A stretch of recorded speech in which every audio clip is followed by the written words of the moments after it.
He reprinted other forms and sent. When we received it, we said, this man, I think he have really gone, he have crossed the boundaries, and we'll stop patronizing him. Most recently, there's another practitioner that we're also trying to patronize with his printing, and he got such shoddy jobs. And I was asking, how do you expect us to use these materials you brought? And his excuse was that what the artist copied for him was JPEG. So if it was JPEG, you are the printer, you know you shouldn't use this to print. Yet went ahead to print with it. How many of us fall in this category that I have described? Remember, my attitude is always that God will not do for us the things He has given us ability to do for ourselves. And that's why I started by explaining that God will not say in that scripture that He will make you rich. He says He will empower you to be rich. And empowering you is making you realize the things you need to do differently. Can you beat your chest and say that your product or the service you render stands out so much so that even if you sell at a higher price, it will not reduce your patronage? Can you beat your chest and say that? Now let me talk briefly about place. By place, like I already mentioned, we are referring to where you sell your product. Now you can sell your product from a physical shop, brick and mortar shop. You can also be selling online. Now, it's important that I mention this because we may have been limiting or restricting ourselves. It's possible that the product some of us are selling, we're only restricting ourselves to a particular place where we're selling this product, whereas we need to do more than just selling in a particular place. Or even to start with, the location you are currently selling from, is that the best location where you can sell from? I was in a conference where the MD of SoFresh, they have an outlet along this Mohammed way, I believe, and he was sharing his experience of their struggles in the early days when they started. Their first branch was this one that is in this Yaba area, and for very many years they were struggling until they opened their first location in Ireland, and it was in a place where people really appreciated the service they were rendering, and from there the business took a new turn. So in the individual business we're doing, have we taken time to look at the location where we are currently offering this service or selling these products from? Is that the best place we can be? Who is the target market? Who are the people you are supposed to patronize this product or service that you're rendering? Are they digital immigrants or are they digital natives? I hope you know digital natives. People from, I think, like 5 years below are all digital natives. And those of us, the living ancestors, were the digital immigrants. You understand the difference? Do you understand the difference? So if your target market is digital natives and you are in a brick and mortar shop, that is, you're in a physical shop, I want to assure you that you're wasting your time. Do you know why? Because that generation would rather order whatever it is they want to buy, no matter how small, to be delivered to their doorstep. So if you're not playing in that space yet, you are shortchanging yourself.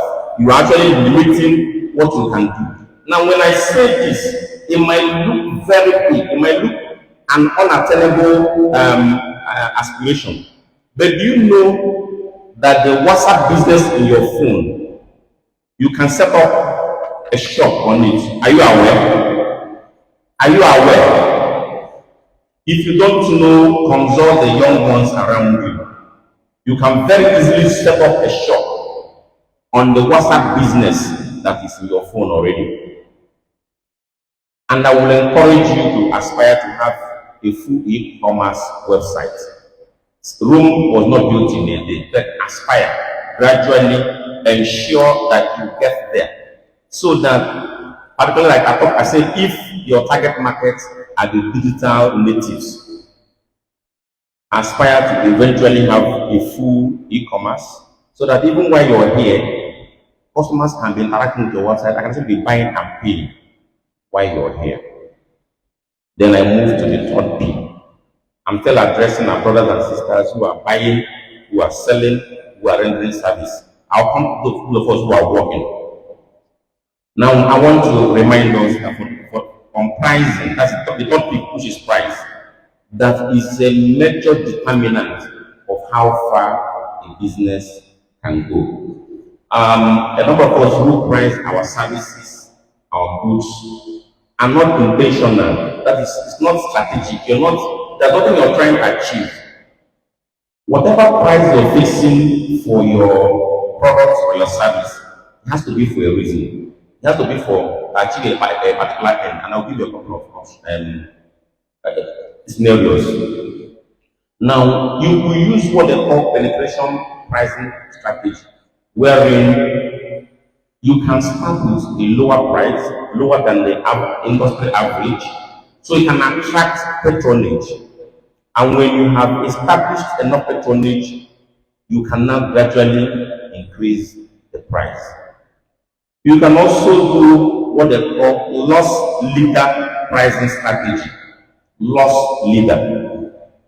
What that means is, like people who sell a lot of products like supermarkets, but in the shop price of this one used to do that very well. If you go there and you pick items like all those common items that everybody sells that you see in the Malam kiosk and all that, the price is so low. But then there are products they sell that are unique that you don't find everywhere else. Those ones are the ones they make their profit from. So they drive traffic with those low prices, and then they make profit from the other ones. I'm pointing this out because, like I said, you cannot afford just to fix price without having anything in mind. There has to be a reason why you're fixing the price you're fixing. At the same time, keeping in mind that your price must be such that you must break even at the end of the day. Are we together? I'm talking about the 4 P's.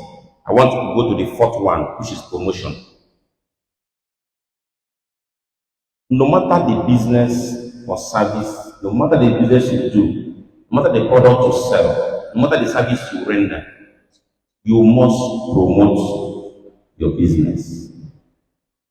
If there's nothing else you go home with today, if you are not a salary earner and you're in this program, if there's nothing else to go home with today, go home with this point I'm making. See, if you don't advertise, you are like somebody who is waiting in the dark. Imagine that this place is dark and I'm waiting. If I wait, what happens? Only me knows what I'm doing. No matter how good your product or service is, if it's not promoted, it will not go anywhere near attaining its potentials. And even when we say promotion, some people think you have to have enough money to go on radio or on TV or billboards. No. You can start from what you have already. How many of us are on WhatsApp? Okay, if you're on WhatsApp, do you know you can post on your status? You can? Okay. You should have graphic artists design things when you post on your WhatsApp. But even if you can't design graphics, you can just take pictures and upload. If I tell you, of course, you know, if you have my contact and checking my status, you know that I never fail to constantly post things concerning my products. Constantly.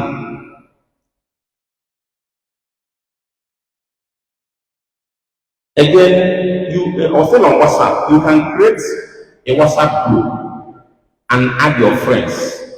You can share a link and send out, and people will actually join in that group. So that in the group, you can actually be sharing updates on the products you have. It's not the, of course, you understand what I'm saying, it's not the regular group. I'm sure the leader will understand what I'm referring to. So it can be sharing updates of the products, the new things that you have. I want to put that quite a number of us here, seated here, looking at me, even members of the ministry, do not know what you do they? They probably don't. It's not about people in the community. I'll tell you a short story. There's a brother that I was talking with some time ago, and in the course of a conversation, I realized that he mentioned that he sells car spare parts. And it turned out that the kind of spare parts he sells for Corolla cars, which happen to be the kind of car most of our reps use. And before then, and we usually have that challenge of knowing where to get original parts and get them at good rates. And from that point, we enter down on an understanding. Whenever any of our reps anywhere needs to buy any car part, we will ask him to call that brother. And brother, he saved me so much because sometimes those previous things they were asking for, you will tell them that it's not necessary. Now, we're doing good business with him. From that just one-on-one conversation.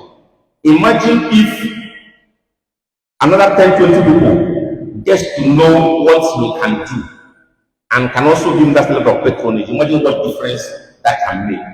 You know, the beautiful thing about people seeing things on your status is that, unlike other adverts, these are people who already know you. Because when you see something on your status, it has your contact. So the person associates you with some level of integrity. So when he gets to know that we render this service or we sell these goods, he is likely to be moved to want to patronize you if he needs that goods or service. Now let me talk briefly about Facebook. Still talking about adverts. You know why some of us are busy while we waste time on Facebook, reading and liking comments and posts and making comments. People are posting about their products on their Facebook pages and promoting sale. Let me ask a question. How many of us here who are rendering service or who are doing business has a Facebook page for our business? How many? Facebook page for your business. So you can see how far away we are. And these are things that are so easy to do. Requires absolutely nothing to set up. And the good news is that when you have a Facebook page, you can actually promote your product with as little as. In fact, even with 5,000, you can actually promote your products and reach so many people. Are we together?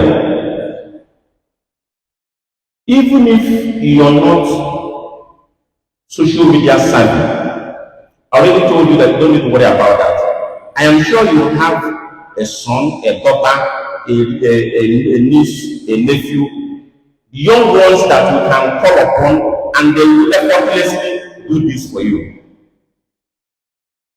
How many of us have our businesses with a role on Google My Business? Google My Business, how many? Again, this is something you could do very easily. You know, if you pick out your phone now, and that's how a lot of these young ones shop. You want to buy jewelry now, you will type jewelry shop near me. I know jewelry shops around here will pop up. You're selling jewelry, you're not on Google My Business. Your own will not show up. And it costs you absolutely nothing to get on Google My Business. It's just to enroll. You're not paying any fees. Maybe what it will cost is the time and the data that will be required for you to do that. I wish somebody can make a resolution and write down that he is going to do this immediately after this teaching. So that's the first pillar for those who are working, the things we said you should do, so that you can earn more money, and then we can now talk about the other pillars to save money, invest and protect your money. Let me quickly talk to salary earners. Now, for those of us who are working, what you need to do is to increase your ability to earn money. Do you know that in that company where you're working and they're paying less than 100,000, there's somebody who's earning about 500,000 or more, even 1 million in that same company? Two of us. Now, why is that person being paid so much higher than that? Do Do you have an idea? He or she is solving a bigger problem